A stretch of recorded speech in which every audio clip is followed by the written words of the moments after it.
બનાસકાંઠાના લાકડીમાં 11 ઇંચ વરસાદ બાદ જોવા મળ્યા બરબાદીના દ્રશ્ય।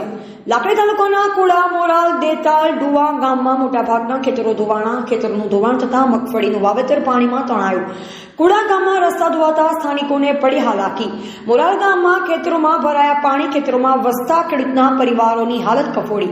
શાળા જતા બાળકોને ટ્રેક્ટરનો સહારો લઈ શાળા સુધી મૂકવા જવાની પડી ફરજ ખેડૂતોને। જિલ્લામાં 20,000 કરતાં વધુનું મગફળીનું વાવેતર કરેલ છે।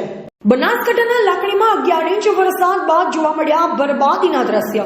લાકડી તાલુકાના કુડા, મોરાલ, દેતાલ, ડુવા ગામમાં મોટાભાગના ખેતરો ધોવાણા। ખેતરોનું ધોવાણ થતાં મગફળીનું વાવેતર પાણીમાં તણાયું। કુડા ગામમાં રસ્તા ધોવાતા સ્થાનિકોને પડી હાલાકી। મોરાલ ગામમાં ખેતરોમાં ભરાયા પાણી। ખેતરોમાં વસતા ખેડૂતના પરિવારોની હાલત કફોડી। શાળા જતા બાળકોને ટ્રેક્ટરનો સહારો લઈ શાળા સુધી મૂકવા જવાની પડી ફરજ ખેડૂતોને। જિલ્લામાં 20,000 કરતાં વધુનું મગફળીનું વાવેતર કરેલ છે। બનાસકાંઠાના લાકડીમાં 11 ઇંચ વરસાદ બાદ જોવા મળ્યા બરબાદીના દ્રશ્ય। લાકડી તાલુકાના કુડા, મોરાલ, દેતાલ, ડુવા ગામમાં મોટાભાગના ખેતરો ધોવાણા। ખેતરોનું ધોવાણ થતાં મગફળીનું વાવેતર પાણીમાં તણાયું। કુડા ગામમાં રસ્તા ધોવાતા સ્થાનિકોને પડી હાલાકી।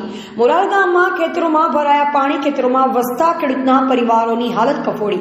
શાળા જતા બાળકોને ટ્રેક્ટરનો સહારો લઈ શાળા સુધી મૂકવા જવાની પડી ફરજ ખેડૂતોને। જિલ્લામાં 20,000 કરતાં વધુનું મગફળીનું વાવેતર કરેલ છે।